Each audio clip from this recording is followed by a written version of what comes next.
이사야 35장. 광야와 메마른 땅이 기뻐하며 사막이 백합화같이 피어 즐거워하며 무성하게 피어 기쁜 노래로 즐거워하며 레바논의 영광과 갈멜과 사론의 아름다움을 얻을 것이라.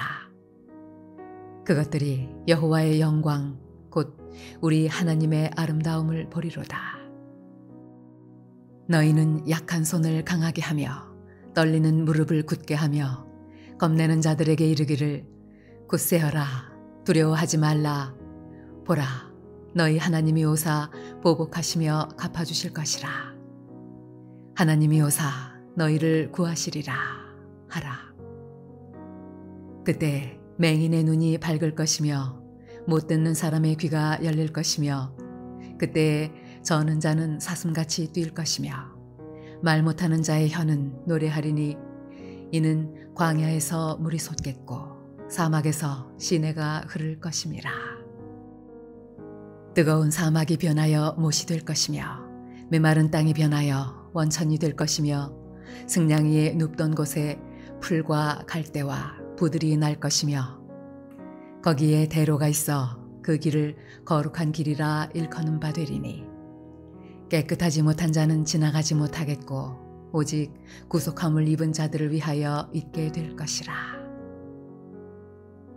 우매한 행위는 그 길로 다니지 못할 것이며 거기에는 사자가 없고 사나운 짐승이 그리로 올라가지 아니하므로 그것을 만나지 못하겠고 오직 구속함을 받은 자만 그리로 행할 것이며 여호와의 속량함을 받은 자들이 돌아오되 노래하며 시온에 이르러 그들의 머리 위에 영영한 희락을 띠고 기쁨과 즐거움을 얻으리니 슬픔과 탄식이 사라지리로다.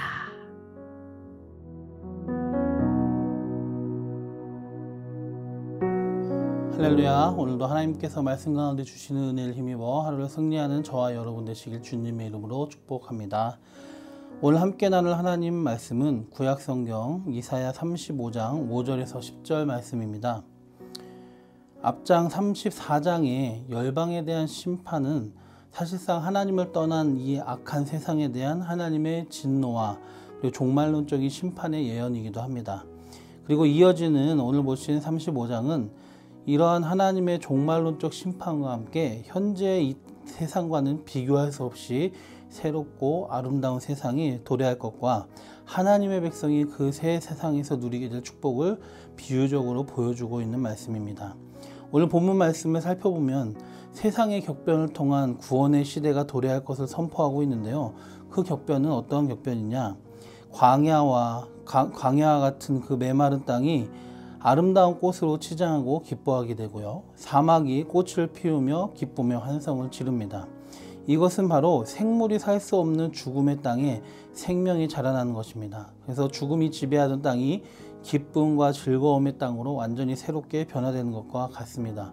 정말 천지가 개벽하는 놀라운 변화입니다.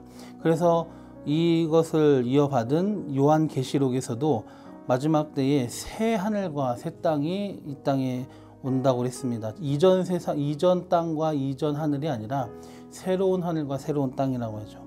그럼 이런 새로운 회복의 역사는 누구를 위한 것이냐? 오늘 본문 8절에 보시면 바로 구속함을 받은 사람들을 위한 것임을 우리가 알 수 있습니다. 구원받은 하나님의 백성을 위한 것입니다. 이 35장 전체의 내용은 이 새로운 세상과 그곳에서의 복락을 누리게 될 하나님의 백성의 삶, 곧 우리가 바라보고 소망하고 지향해야 하는 그 인생의 목표점과 직결이 되어 있는 것입니다. 우리는 35장을 통해서 몇 가지 교훈을 얻을 수 있습니다. 첫째는 마지막 때 곧 열방을 향한 하나님의 심판과 구원이 이루어지는 여호와의 날은 반드시 온다는 것입니다. 열방을 향한 심판과 함께 새하늘과 새 땅이 임하며 상한 땅 곧 광야와 사막이 변하고 상한 육체도 맹인과 귀머거리 저는 자 등의 온갖 장애들도 온전하게 회복되는 말 그대로 자연과 인간의 진정한 회복이 일어나는 그때는 반드시 있으며 그 때가 언제 오냐? 그 궁극적인 새 창조의 역사는 지금이 아니라 세상 끝날에 일어난다는 것입니다. 마지막 때. 그래서 우리는 아직 현재 오지 않아서 우리가 현재 그것을 직접 누리고 있지는 않지만 반드시 오게 될 그날을 바라보고 믿고 소망하면서 현재를 살아가야 된다는 것입니다. 우리에게는 소망, 곧 목표점이 있다는 것을 기억을 해야 됩니다. 우리는 하나님의 백성으로서 소망과 목표가 없이 그저 살아가는 자가 아니라 소망을 가지고 목표점을 향해 나아가는 사람이라는 것을 매일의 우리 현재의 삶에서 기억하면서 그러한 삶을 살아가야 됩니다. 나는 누구이다. 그래서 어떻게 살아야 된다. 나의 삶의 목표점과 방향은 무엇이다. 이렇게 말입니다. 두 번째 우리가 오늘 본문 말씀에서 교훈을 얻을 수 있는 것은 무엇이냐. 소망을 가지고 구원의 대로를 걷는 성도는 거룩함으로 그 길을 행해야 된다는 것입니다. 8절 말씀에 보면은 거기에 대로가 있어 그 길을 거룩한 길이라 일컫는 바 되리니 깨끗하지 못한 자는 지나가지 못하겠고 라고 말씀하고 있습니다. 깨끗하지 못한 자는 지나가지 못하겠고, 우리가 목표를 향해 소망을 가지고 이 땅을 살아갈 때에 우리는 그냥 살아가는 것이 아니라 거룩함으로 살아가야 된다는 것입니다. 그래서 데살로니가전서 5장 23절에도 보면 이 마지막 때에 우리가 살아갈 때 어떻게 살아가야 되느냐, 평강의 하나님이 친히 너희를 온전히 거룩하게 하시고 또 너희의 온 영과 혼과 몸이 우리 주 예수 그리스도께서 강림하실 때에 흠없게 보존되기를 원하노라 말씀하고 계십니다. 또 베드로후서 3장 14절에도 그러므로 사랑하는 자들아 너희가 이것을 바라보나니 주 앞에서 점도 없고 흠도 없이 평강 가운데 나타나기를 힘쓰라. 주님 다시 오실 때 우리가 주님 앞에 어떤 모습으로 보일 것인가, 그것은 우리가 주님 오실 때까지 이 땅에 살아가면서 어떻게 살아가느냐를 말하고 있는 것입니다. 성경은 계속해서 구원받은 자의 삶의 여정의 거룩함을 강조하고 있습니다. 에베소서 1장 3절 4절에서도 우리를 하나님 앞에서 거룩하고 흠이 없게 하시려고 하나님의 자녀로 삼아주셨다고 말씀하고 있습니다. 구원하셔서 자녀를 삼아주신 것도 거룩하신 하나님을 닮은 사람 되게 하시려고 하기 때문에 우리는 주님이 다시 오실 마지막 때에 그 심판과 구원과 회복의 때에 하나님 앞에 우리가 어떤 모습으로 보여야 되느냐, 그날을 대비하면서 우리가 어떤 길을 살아가야 되느냐, 거룩함의 길을 살아가야 되는 것입니다. 말씀을 정리합니다.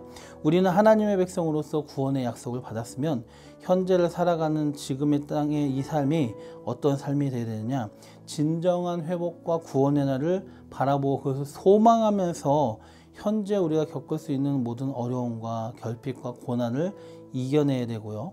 또한 거룩하고 깨끗하게 오늘 우리가 읽은 말씀대로 흠이 없게 영과 혼과 온 몸이 주님께서 강림하실 그때에 흠없게 보존되는 그 삶, 거룩하고 깨끗한 삶으로 구원의 대로를 걸어가야 될 줄로 믿습니다. 그렇게 되시길 주님의 이름으로 축원합니다. 기도드리겠습니다. 주님, 이 땅을 살아갈 때에 저희들이 아무 소망 없이 살아가는 것이 아니라 주님께서 온전하게 회복시켜 주실 새 창조의 그때를 바라보며 그것을 기대하며 소망을 가지고 현재를 이겨나갈 수 있는 저희를 되게 도와주옵소서. 또한 저희들이 구원의 대로를 걸어가야 될 때에 거룩하고 흠이 없는 삶으로 그 길을 걸어갈 수 있도록 주님 인도하여 주옵소서. 예수님의 이름으로 감사하며 기도드리옵나이다. 아멘.